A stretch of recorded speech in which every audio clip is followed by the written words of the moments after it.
This podcast is supported in part by Carolina Forward, a nonpartisan organization that advocates for ideas, policies, and values to build a stronger North Carolina that works for all its people as a strong, diverse, multiracial democracy.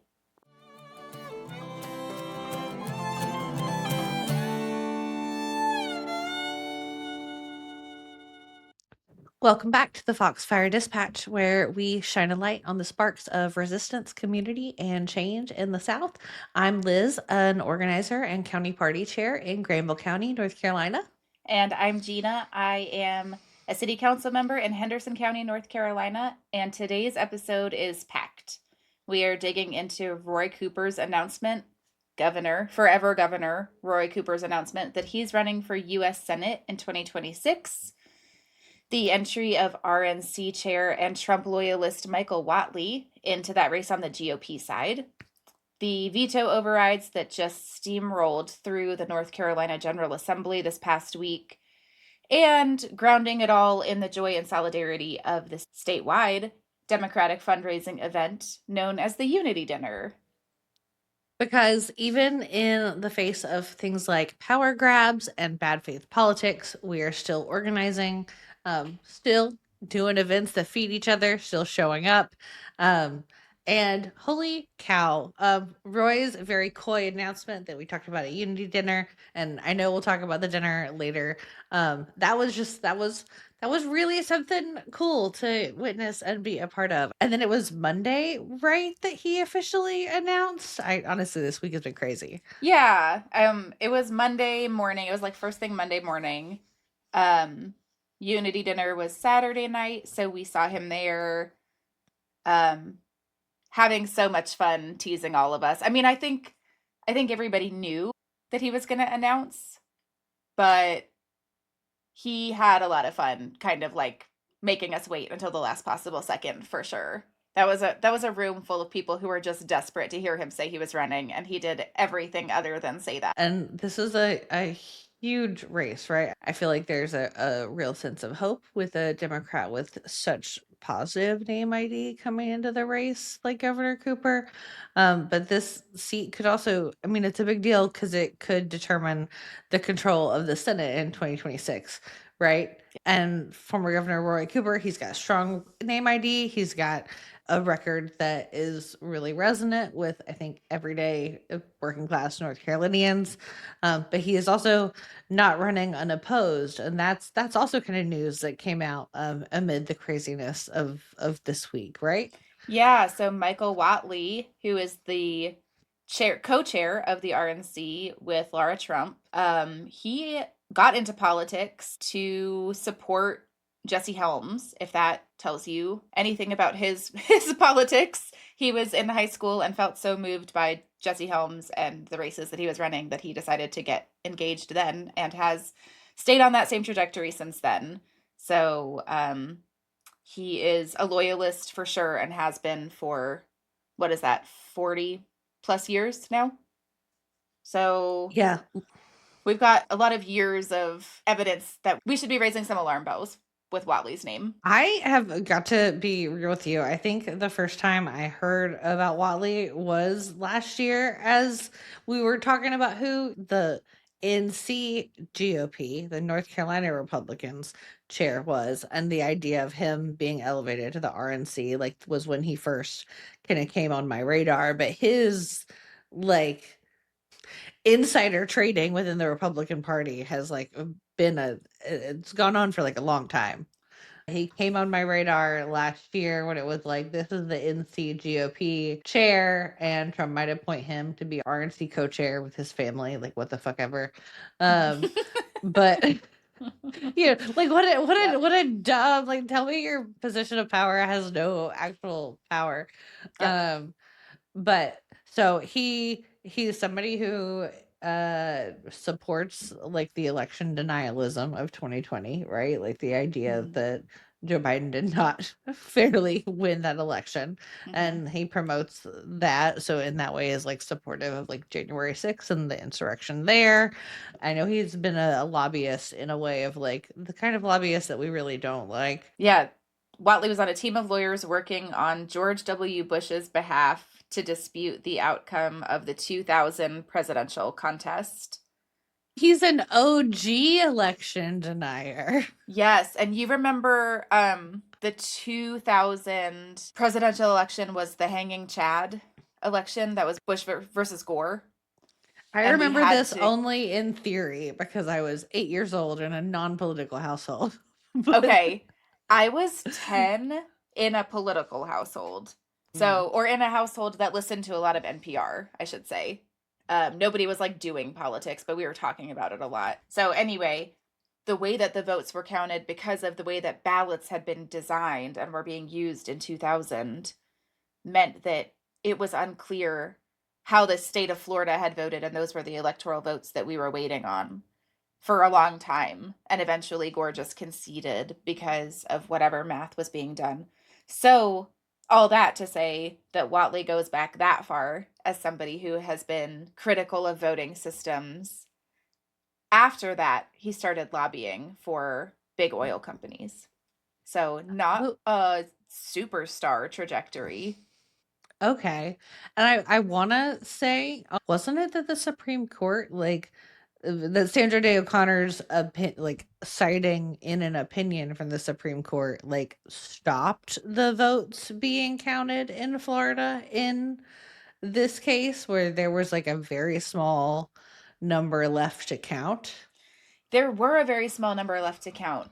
We should deep dive because I don't remember.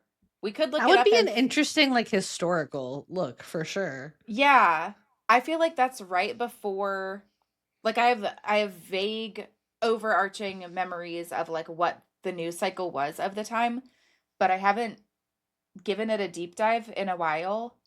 And I think it's probably worth doing because it's about where, like, it's hard to get to the now without talking about, obviously, without talking about what happened 25 years ago.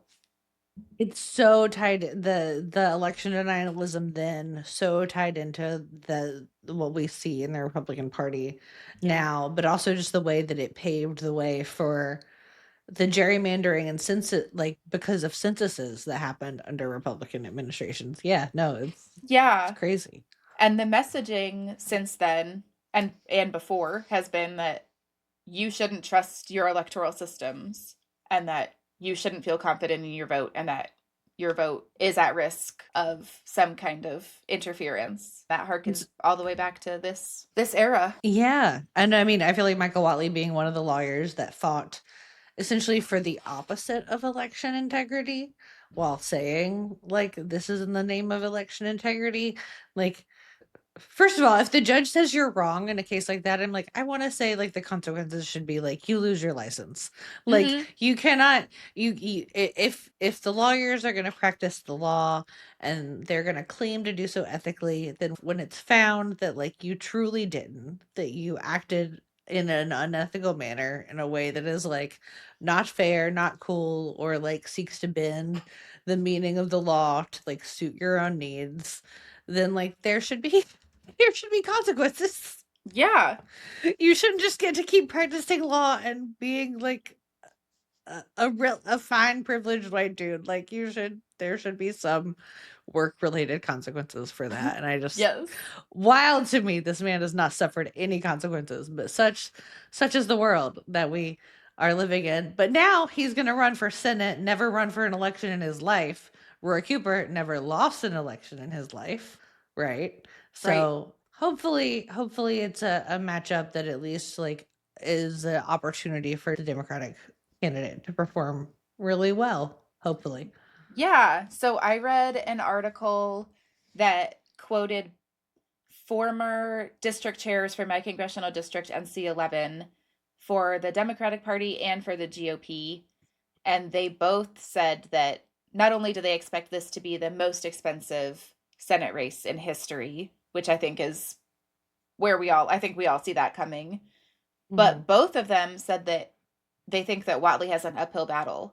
So hearing that from a former GOP district chair was interesting and pretty validating. I was like, are we in an echo chamber of like, we lose our minds for Roy Cooper? Like, it's very hard for me to think about Roy Cooper as anything other than like pretty much a perfect 10. Like, he's a great guy.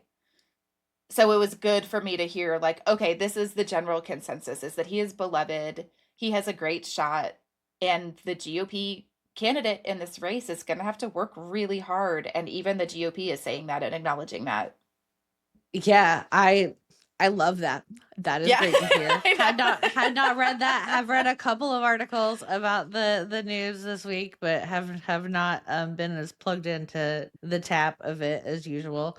I do think, like, with the idea that this is going to be one of the most expensive Senate races, I hope we see, like, some of that Democratic donor money that's going to Roy Cooper funneled into down ballot races, legislative races, county commissioner race, like, Yeah. really that legislature, like, I feel like is where those races are also going to be really expensive, right, next year, and much more expensive than they have been in years past. And I just, like, the caucuses just don't have a track record of doing as well with fundraising for the candidates that need to be supported. So I hope Yeah. that, like, Roy Cooper and those around him understand that, like, their fate is tied to all of us. Yeah. And that, like, if it wasn't clear before this week, it should be clear this week that we need more than a one seat breaking of the Republican supermajority in the House of the General Assembly. Yeah. Yeah. Do you want to get into what happened this week that made that so apparent to us? I think so. Yeah. I mean, Tell we don't us. want to talk about it, but we have to. Tell us about how many veto overrides we experienced this week. Yes. So 8. And before we jump into it, the explainer, so that we don't have to ring the insider bell, is that these bills were passed already by both chambers of the General Assembly, so the House and the Senate. They were vetoed by Governor Cooper on July 3rd. He did 14 vetoes of bills, which means that he said, actually, not on my watch. I'm going to use my authority as the governor to say no. The General Assembly can then vote to override. And if they do override, then the bill becomes law and there are no further stopgap measures. So we were at that point last week. 8 of those. Were 10 heard? I think 2 I held. I think 2 held and 4 weren't heard because they knew they didn't have the votes. Yeah, so something that's very common in fine margin votes like veto overrides, because the margins are different for veto overrides, is that General Assembly, the Speaker of the House, will literally wait until the legislative body has members present that will vote in favor of an override. So that means waiting until somebody is sick or somebody is on vacation or somebody steps out of the room. It's all very calculated and very planned. So for the more controversial bill overrides that they were looking for, they didn't hear those because they didn't have the numbers for it and they knew that they didn't. But Because for everybody ones, showed up. Like, to everybody their showed up. credit, the Democrats, like, some of the Democrats we were kind of worried about, right? They showed up. They showed up, and they Hmm. have walked out before, but they showed up today and, like, voted. Cecil Brockman voted with Democrats to uphold the governor's veto, and, like, we weren't sure that that was gonna happen, but he did. Deserves, like, some applause and plaudits for that. But, for those 8 other bills, um we had 3 Democrats cross party lines, right? Yeah, and it's an interesting thing that this is such a common conversation. You would think that the way that you vote for or against a bill is how you would vote for or against a veto override, and that is not always the case. Sometimes people cross party lines, sometimes people form coalitions, sometimes people vote with their party for an override where they didn't for the initial hearing. And some of that is messaging, right? Some of that is to say, I want to be able to say that I voted for or against this bill at least once. I understand that it won't hold, so there's no point in me continuing to put my foot down about it. Some of it's math, some of it is a difference of belief system.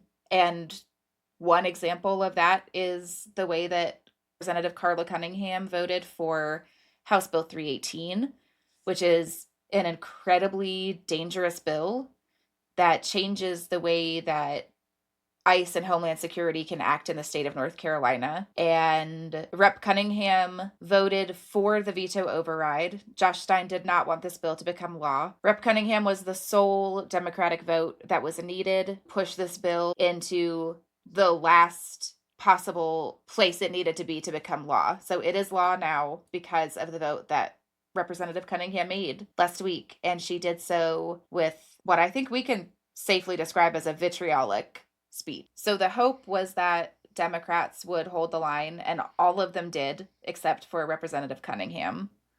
So that's just one example of how important these veto override votes were and are. And as y'all know by now, if you've been listening, that we are just on the edge of our seats when there's interesting debate going on in the General Assembly. So watching this happen live, I mean, I was floored with the stuff that Representative Cunningham was saying. Yeah, I mean I watched the video that you sent me of it because I was not watching live, and just like really, really hateful, troubling, like truly dystopian shit. All cultures are not created equal. I am hard pressed immediately to come up with something that's more clearly xenophobic and bigoted than that. And I mean, and she's not the only one. I mean, her and Rep. Nathif Majid and Representative Shelley Willingham also joined Carla, and they all flipped on Bill 266 that raises energy rates, essentially just like handing more money to Duke Energy, who are already like Yeah. charging people out the wazoo. Yeah, and who already have a crazy high margin of profit and a monopoly. I think it is a monopoly, like where I am. I think it's like the only option. Yeah. You know, Yeah. and that sucks when it's like, well, what do you do? What do you do? There's no challenge to this. There's a million stupid tips for making your home more efficient and life more busy with tasks. Like, Yeah, how mad do you get in y'all's house when you get those leaflets from Duke Energy that are like, here are some tips to lower your energy costs? I'm like, first of all, how dare you? The number one tip that I can think of is for y'all to lower the rates. That's what would make my energy bill cheaper. It's not about how much energy I use. My house is 75 degrees in the summertime because we're poor. You don't have to worry about what I'm doing. Worry about what y'all are doing. You know what I mean? Like, we get to a point where, like, we get those leaflets, and I'm like, it makes me want to call them and be like, hey, save yourself some money and don't ever send me these again. Take the money that you spent on this stamp and apply it to my energy bill. there are no good options. Like, what I mean, the option I know my parents took when I was growing up was that they like paid a set amount of Mm-hmm. every month to like spread out the high months. The thing that still stings is that it's still an acknowledgement that this bill is nearly unmanageable for families at certain points of the year. So, like, y'all's process in acknowledging that is not, will make it more affordable. We'll give you guys at least a consistent payment because we want you to continue to be able to pay for our service and not because we want you to be able to access basic health and safety. And I mean, one thing that I just keep coming back to with when like shit like this passes, honestly, is like this should be a public good. This should be a Yeah. public utility. The water that you use in your home, the electricity you use to not die of heat exhaustion, and like the rates should be locked down to a, Yeah. like it should be like the post office. The USPS, the purpose of this is not to make money, to be a profitable entity. The point of this is to subsidize people getting their mail within the United States, like from anybody that sends it. All right, so these were a bunch of bad bills. I can't get over the disappointment of that, and I know that like in the young and progressive circles of the Democratic Party, we feel really impatient and enraged. Honestly, a couple of years ago in 2023, there was this like find out fund. Did you hear about this? No, I don't know what that is. So a couple of years ago when Dorian Palmer was president of the Young Dems of North Carolina. Oh, We need a Dorian Bell too for every time we say his name. when Dorian Palmer tinkle tinkle tinkle bell when Dorian Palmer was president of the Young Democrats of North Carolina, we amended the Young Democrats bylaws to say that we would play in primaries, and that this was Hmm. in concert with the caucus's values to like elect people who represent our values and represent us. And so in 2023, there was the Find Out Fund that targeted Michael Ray and a couple Mm. others. Um, Yeah. Tell the nice people what happened to Michael Michael Ray was a Ray. Democrat in the eastern part of the state who sided with Republicans for many, many, many years. And he got primaried by Rodney Pierce, who ran for that House seat, won that primary, and is now the House rep for that district in the General Assembly. And he did that in part because, like, there was help and support from young progressives and young Democrats who like wanted to see somebody who looked like the region they were representing and who was going to like represent the region's interests. He's a teacher. He just like a down to earth guy. And like more the kind of candidate we want to support than somebody who's in the pocket of lobbyists and the other party, which is just, kind of fundamentally like we can work together on good policy. If you'll do good policy with us, we'll do good policy with you. But if you're working together with Republicans on bad policy, like that's a reason for folks to say maybe you shouldn't be in power anymore, you know? Yeah, and to be really clear, we believe in the need for a broad coalition. We are not saying right now that all Democrats have to vote the Mhm. same way all the time. That's a bad practice. We cannot exist in an echo chamber or a litmus test or a purity culture or cancel culture. It doesn't work. And we expect the people that we elect to live out and vote the way that they said they would when they were running.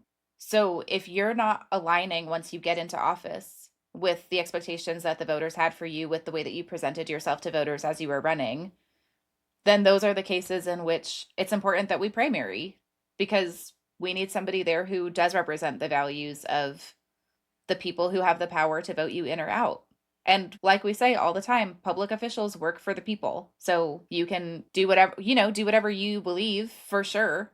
And the people will tell you and should tell you what they think about that. And that's what happens when we get to these Yeah. places where there are people who retain sole votes and choose to make votes Yeah. like this. No. And like we cannot have like it fundamentally does not make sense to have representatives in Mecklenburg County who, Mecklenburg, one of our queer, I would say a place of queer culture in North Carolina, Asheville, Mecklenburg, Durham, like these are places where you might find more LGBT folks than in the rural parts of the state, or at least folks like maybe feel more comfortable to live their truth, be out and proud, than the rural parts of the state make people feel sometimes. But the point I'm trying to get to is like we cannot take those people's votes and money in election years and then turn around and attack trans healthcare providers and make it harder to Yes. put books about diverse life experience in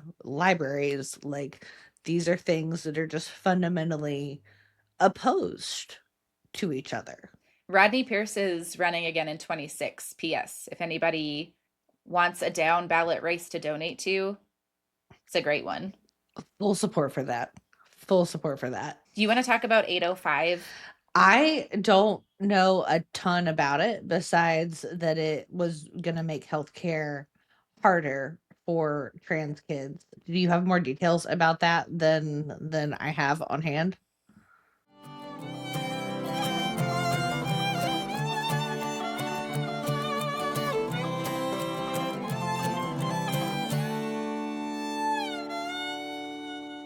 Thank you so much for hanging out.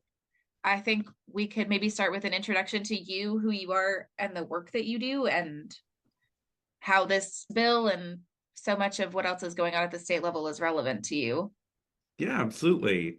My name's Cameron Pruette. For the last month now, I'm officially the executive director of the Freedom Center for Social Justice, which is quite a mouthful to say.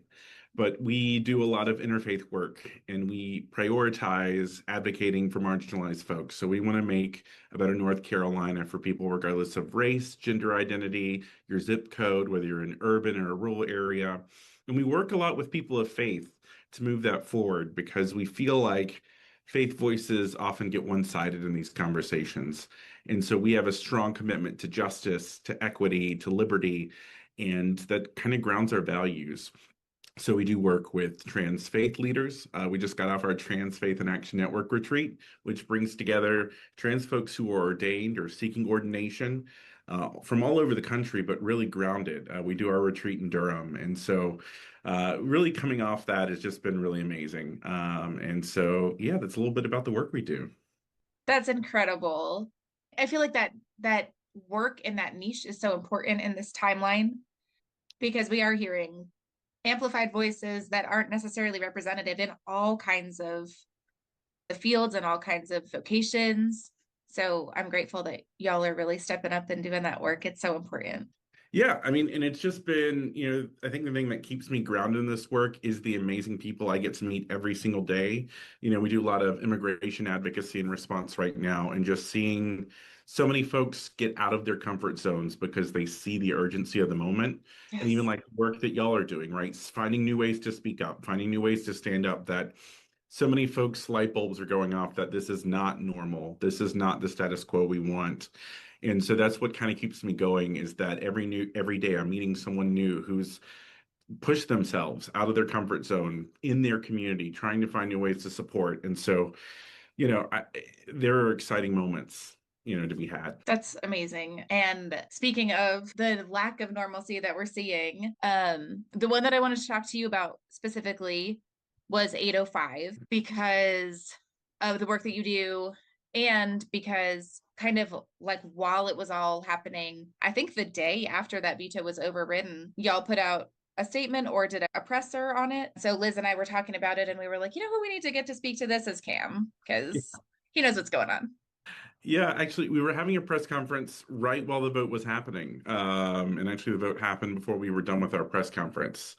So we had a number of folks come together, faith leaders, service providers. We were on the steps of a church, giving this press conference with the cicadas in full force, back up in all their glorious sound. And we're really bringing folks together because this bill started off as what would have been the first of its kind in this country, protections for people. And so often, when folks find photos of themselves online, sometimes through what is called revenge porn, right? We see this preponderance of folks using intimate images of a former partner and putting them in places they did not want it to be, they did not have their consent to use. And so this bill would actually put impetus on the service providers. Because so often what happens is that like this company doesn't respond, right? Meta or YouTube or whoever is like, well, that's not our problem, that's their problem. This bill would have actually make them have to take the photos down within 72 hours, right? And put the impetus on them to do that and hold them liable for like $5,000 a day if they don't do this, right? Gave the Attorney General power. It passed the North Carolina House 113-0, right? As bipartisan a bill as you're going to find and you're going to get. And, one of the representatives, Laura Budd here in Mecklenburg, worked tirelessly. They worked across the aisle, Democrats and Republicans. And the North Carolina Senate said, wait a minute, we have to add in all these things. And so HB 805 became this laundry list of culture war issues, schools, healthcare providers, and trans people's documentation all put together in one bill. And so schools, for a lot of folks, start in weeks. And now this bill requires all schools with it by the start of the school term to put every library book on every school's website in a searchable catalog. There's no funding for that. There's no staffing hours for that. Teachers are setting up their rooms, right? Parents are trying to find the school lists, right? And instead, they are now going to have to go through every book in the library, every electronic available resource, and create a searchable catalog on each individual school's website. And I And don't that know. starts this year? That's supposed to start by this school term, 2025 to 2026. It goes into effect immediately. I don't know any school that's going to be able to do that. Absolutely not. Right. So you've got that part of the bill. You've got a bill that targets healthcare providers. And this echoes a lot of what we've seen with reproductive justice, where we put so many regulations that healthcare providers can't stay in business and provide this care. And so targeting not just kids anymore. This is targeting trans adults, adults who are receiving gender affirming care. And so it goes after the healthcare providers and makes it less likely they'll be able to provide the care, and is like just a new extension that it's not just about protecting the kids, which it never was. Yeah. But now we're seeing attacks on the liberties and freedoms of North Carolina adults too.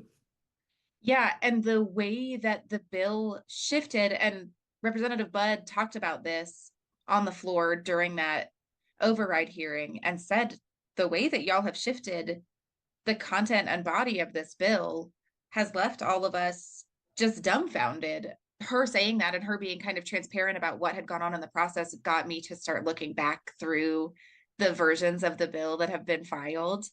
And it's exactly as you're describing, that the initial content of the bill was something that was easy.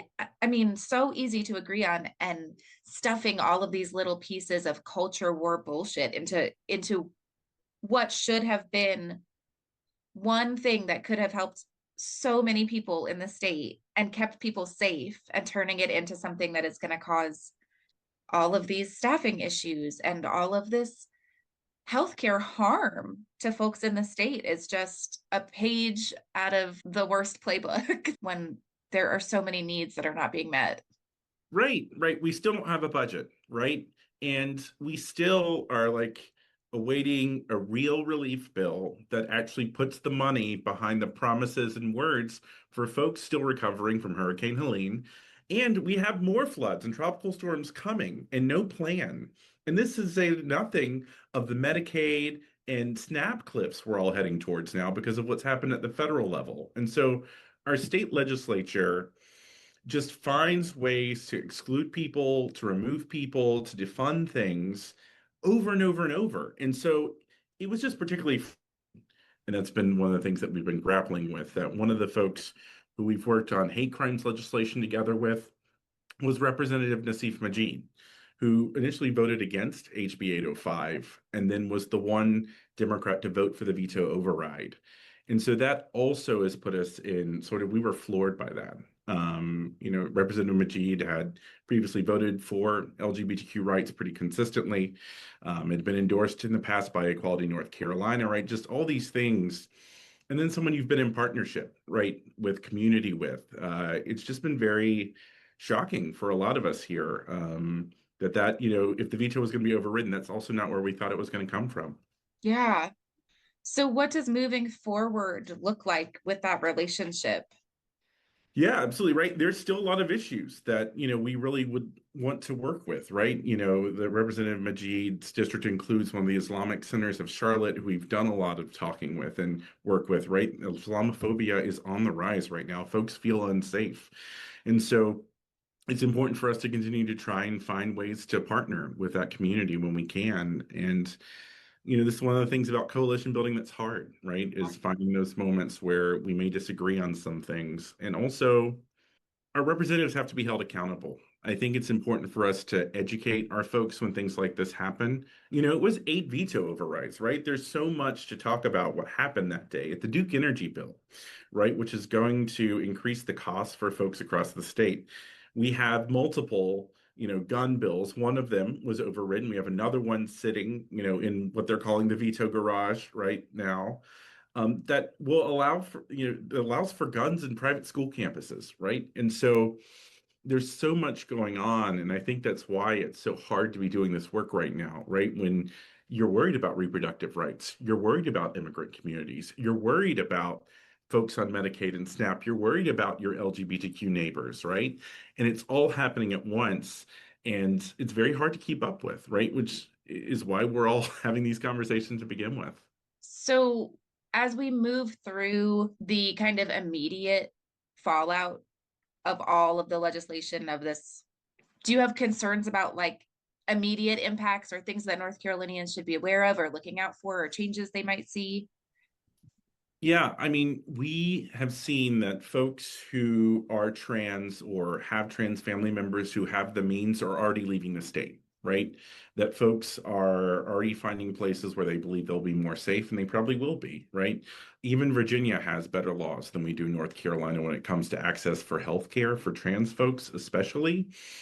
And then that leaves more folks behind, right? So the folks who are still here, many of us, like I couldn't pack up and move tomorrow, right, if I needed to. And so I think it's important to keep in mind that trans folks already face very high levels of discrimination. They face blockages to housing and jobs. A few years ago, Charlotte was listed as the second deadliest city in the country for trans people, right, based on violence and murder rates, Wow. behind Chicago. And so we are already in an environment where it's not safe.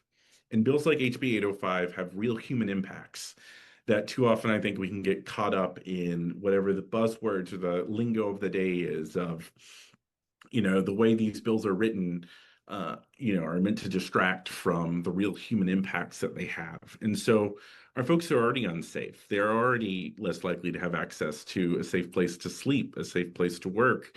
And 805 just makes it easier to discriminate against them. And so it's important for folks to be connected in your community, right? Supporting local is always going to be the best option. I know so often we can get the big names or the national names, just like a presidential election sucks all the air out of the room. Really letting folks know that find your local LGBTQ center, right? Find the folks on the ground. Here in Charlotte, we've got Charlotte Trans Health, which helps folks navigate finding affirming providers in Timeout Youth Center, which helps LGBTQ youth and their families. And there are places like that across the state. And everywhere you are, there's somewhere close now. We have seen a wonderful growth in this moment in response of new PFLAG groups for parents of LGBTQ youth. And there's been like a new pride every 3 days, I feel like, that has exploded this year of, wait a minute, there's a pride in Huntersville and Pineville and all the towns. And so there's also lots of places to get involved with community now. That is absolutely what I've seen and what has been like keeping me afloat is seeing all of these grassroots pride. I love a small town pride, man. Yes. Oh, it's the best. It's the best when there's like 6 vendors and like 200 people and everybody knows everybody. And that's how Hendersonville Pride started out like that. So I have like a The special, picnic in the park, right? Yeah. yeah, exactly. Yeah, I have like a special affinity for watching those grow into and every pride starts like that. That's how it all starts. It's all neighborhood and community and local. So absolutely loving seeing that movement shape. Anything else that you want to tell folks or leave folks with, or any calls to action or places people can plug in to what you're doing? Yeah, I just want to remind folks that if you are a person of faith, to speak out more, to step up more. If your religion is being used to hate and exclude, you should probably re-examine your heart and what's going on. And that people of faith, in my faith, I am not allowed to be silent in the face of injustice. I am called, by the Almighty, by the divine, to speak out when there is injustice. And so to not be afraid to talk about what motivates you, to talk about what is personally involving you in this moment, and to realize that there are voices standing with you, whether or not you're a person of faith. Because I know that faith conversations in the South can be uncomfortable for a lot of us, but to not be afraid to step up and to not be afraid to call on folks to do more. Thank you so much, Cam. Thanks for taking the time. Thanks for the work that you do. Thanks for being willing to like jump on a last minute Zoom with me. Anytime. Appreciate it so much. Bye.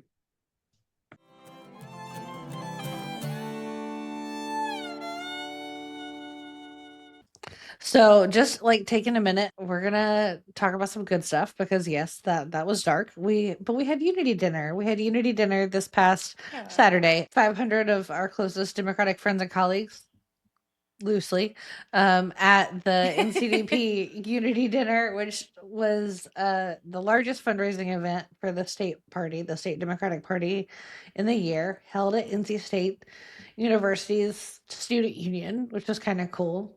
And I loved that we got to see Elaine Marshall while we were there after you and I had talked about her a couple of weeks or months ago. Yes, I was super weird to Elaine. I tried my best to be like really chill, and she knows everybody. Elaine Marshall, we have to do the bell sound. Elaine Marshall is the Secretary of State. She's been the Secretary of State since 96.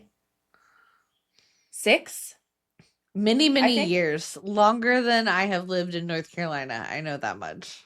She was the first woman elected to the Council of State in North Carolina. She is incredible at her job. And when I've met her like a time or two before just because she's incredible, not because like I'm connected, but because she shows up to places. And when I said hi to her, she was like, "Oh, Hendersonville, perfect. Say hi to your mayor for me. Also, do you know this guy who lives out in Flat Rock? He's working on some cool projects. Also, your dress is so cute. Also, I'd love to come on the podcast." Like, I was like, "Girl, I am so overwhelmed with how much I love you already, and then also how cool you're being. What an icon. She's incredible." Did you say that she said that she'd be on the podcast? Mm-hmm. Oh my God. Yeah.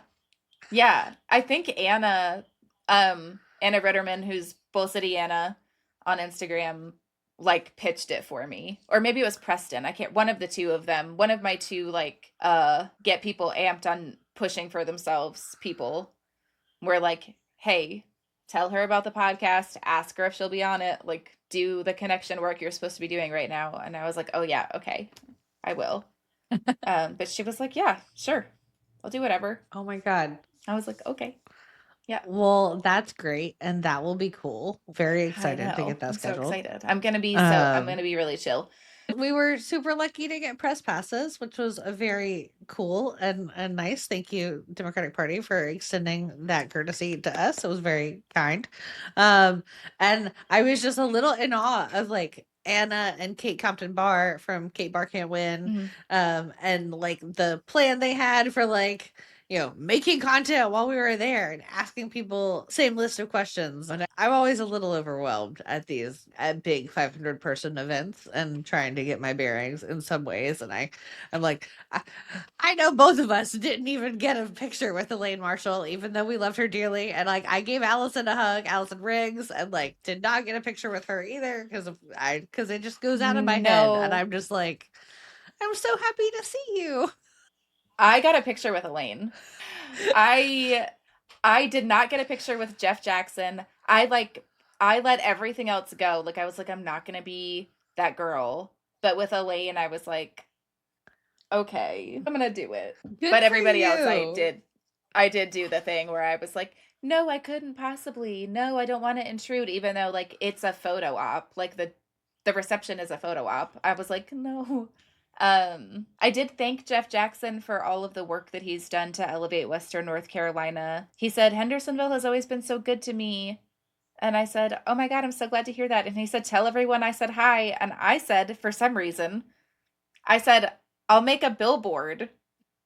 And he said, "Okay." Oh my goodness. He said, "Should it just say Jeff says hi?"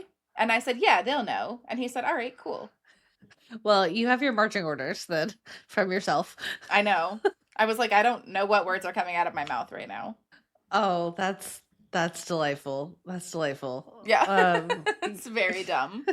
Justice Anita Earls was there. She introduced Governor Cooper. We had Governor J.B. Pritzker from Illinois, who gave what feels like one of the keynote speeches. Really enjoyed what he had to say. Just very like, you know, down to earth and felt like an understanding of like fundamentally the American dream is like broken. People not having a pathway to um a house, a decent car, a vacation every once in a while, the financial security to have children. Like this is not a joke, this is not a drill, this is not hyperbole because our generation likes fucking avocado toast. Like we cannot afford to live, and I feel like I really appreciated that, like hearing that from somebody in power, because too often we have heard like the economy is doing great or just change your circumstances. And it's like it's not that easy to change the system that we are working within. Yeah, it's important to acknowledge it. I also feel like I really hate, honestly, doing the Pledge of Allegiance, period, but at these events in particular. But I really appreciated Adrian Maldonado, who is running for city council in Salisbury, North Carolina, was the person who like get up to do that. And, he's also a leader in the Hispanic caucus. And he like took a real minute to be reminding everybody that like that dream is broken in different ways for a whole lot of other people who are scared of like who's coming to their door. And I just thought that was like moving and real and like an appreciate. Like there's just always some cognitive dissonance to me and like what these words and how far they are from what feels like reality. So I really appreciated what he had to say. Yeah, I like all this leaning into like saying the thing that we're doing. Have you ever done improv? Like theater as a middle schooler. Yeah. Okay. So I have not, and I am scared of that, but I have a friend who does it, and he always says like the rule of improv is say the thing. And I think about that in politics a lot. Like when we're saying the Pledge of Allegiance, we're all thinking about the dissonance that we feel saying liberty and justice for all. So say that thing. And I think that Adrian did a great job of doing that. He did. He really did. And it was, nice the shout outs to like all the people who are running for office, all the folks who are like county party officials. It appreciated for them to recognize like county party chairs and district chairs and precinct chairs, like people who volunteer a full-time job on top of their what they do for work if they're still working, and most of us are like so just those are some highlights for me. And I got to speak to Dylan Rooney from Cardinal and Pine. We like chatted in the 2024 cycle and met in person IRL at Unity dinner, and that was a fun time. Dylan's great. He's done some great stories about Helene recovery out here. I've appreciated him coming out for sure. Yeah, solid reporter. Cardinal and Pine, a great North Carolina based like news outlet for sure. Yeah. Yeah. Yeah, give them a shout out for sure. Something I appreciated as far as like, everybody's doing like walking around doing their little interviews and trying to get sound bites. CJ at Left of Old North interviewed Anderson Clayton right after dinner. I assume it must have been right after dinner, and said, do you think that Roy Cooper running is going to get young people engaged in North Carolina politics? And she was like, yeah. And I think that what gets young people motivated is seeing young local electeds who look like them and who are members of their community. And we need to remember to focus down ballot. And I was like, yes, like even in the most hype moment that we have been about these, like, that's the top of the ballot, right? In 26 and an off presidential year as U.S. Senate. So having her say, yes, we're really amped about this. Yes, we have this breathing room. And there's never a time that we should not be thinking about what we're doing down ballot was really validating. So very grateful to her for always making sure to acknowledge that, even in this like very Roy-centric environment that we were in that night. Yeah, and I mean, I think it's right. I think that like young people being involved is galvanizing to young people. And I think the first doors I knocked were for Katie Hill, and I think she was like 28 or 29 at the time. Like, and that was I love that. so cool to be like, oh my god, this is just like a peer, a couple years older than me, like. But also, it's like the young folks we're talking about are not just the 28-year-olds. I'm talking like 55 and under. Like, Yeah. is Yeah. welcome into the fold of like you are youth people that I can look up to, and that you're not somebody who's got 3 decades of service under your belt already, or like traditional I've been in power for this long, kind of for decades situation. You've got people who are like Exactly. juggling their real working lives and maybe having kids. There's something ineffable. There's something that's like hard to put your finger on, but it is just like it feels more possible when you see more people who look like you. Absolutely. It makes a huge difference. So that's Unity Dinner.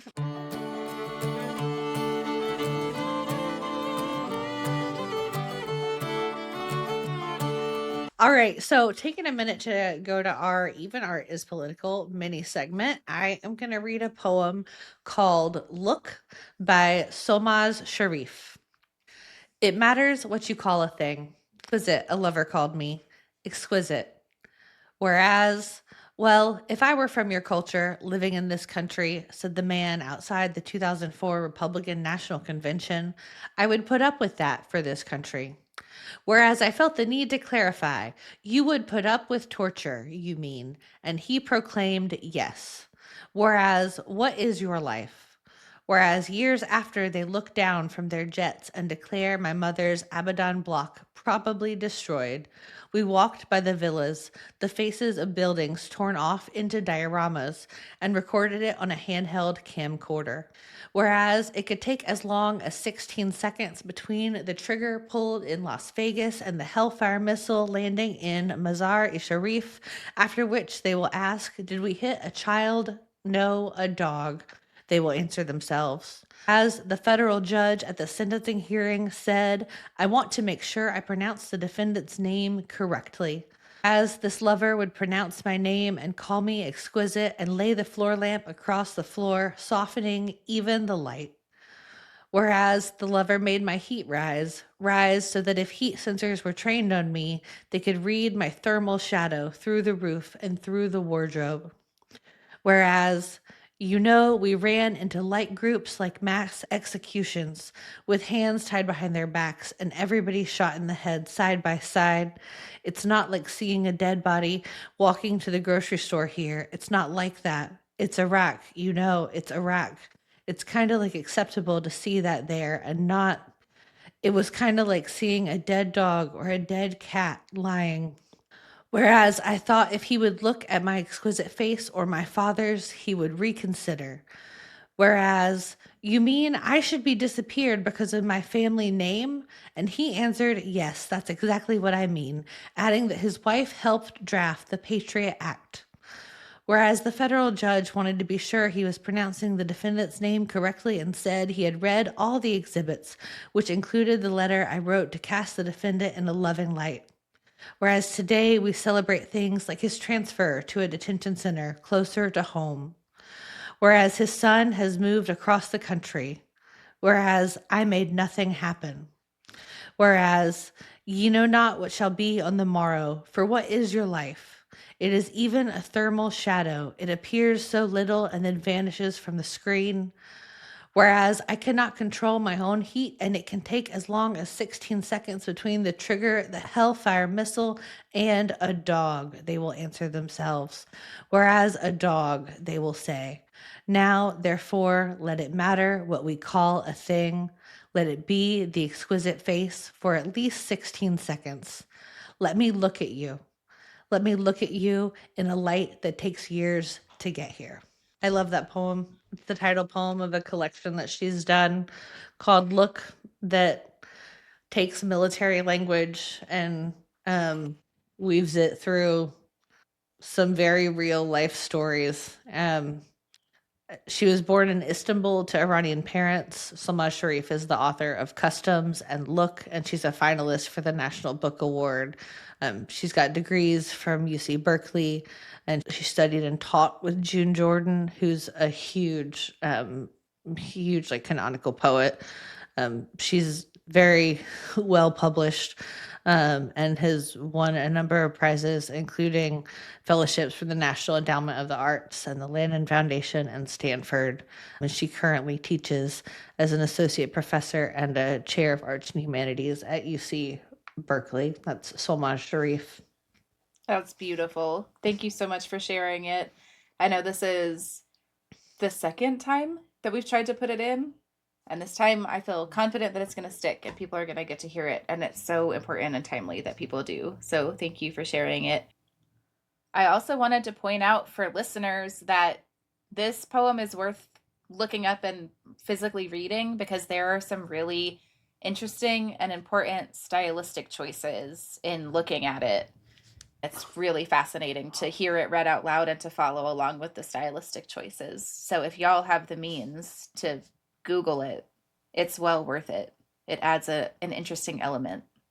Yeah, no, totally. And her whole book is like this. Her whole book takes different American military terminology and like repurposes it using all capital letters like throughout the poems that are in the book. So these military words are peppered in there in this very visually striking way. And then it also uses a like instead of quotes like when people are talking things tend to be in italics, which I just think like moves a little more smoothly in some ways through like I can think of prose writers like Sally Rooney who write like that too. So it's not just poems, but it impacts how you read it, you know. It does. It does. Thank you so much for sharing that. Thanks for letting me. Y'all go look it up. It's worth it. So we know that we are up against some really powerful forces: corporate lobbyists, extremist ideologues. We've got cynical politicians. We've got broken systems. But we've also got each other. Yep. We have each other in the face of all that. And so here's what we need us, our community, y'all to do. We need to start paying attention to the 2026 North Carolina Senate race now and not wait until January. We need to call out our reps who voted on these veto overrides. If you live in Mecklenburg, in Majid, or Cunningham's district, if you live in Edgecombe or Bertie or Martin, in Wallingham's district, it would be really good if you live in those districts to spend some time calling them and letting them know what you think about their voting choices and whether that truly reflects your values as somebody who lives there. And if you don't live there, don't call those people. It's actually not helpful. I know it feels productive, but it's not. So don't do it. Call your own reps when you need to. Yes. Call your own reps. And show up to local events. You can dive into building your county party, your county Democratic Party, or you can organize outside of that system and still do good work with organizations like Down Home or C2C Knock, which used to be County to County and Neighbors on Call. They've fused into this other group, C2C Knock, that does really good work. And keep breaking bread with your neighbors. I really do think there is something good and communal that comes from sitting down and being a community together over food.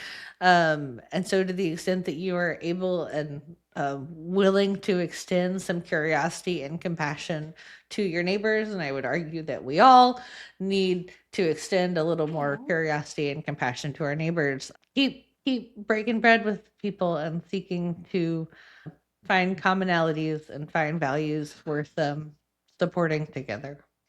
Thanks for joining us for this episode of the Foxfire Dispatch. If today's discussion lit a spark for you, you can help us fan the flame by sharing this episode with your neighbors. You can drop us a note on social media. You can email us at thefoxfiredispatch@gmail.com with your questions, stories, and ideas for bringing about a better South.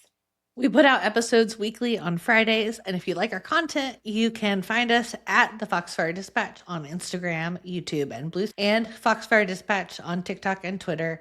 Until next time, remember that we are who we're waiting for, so go get in some good trouble.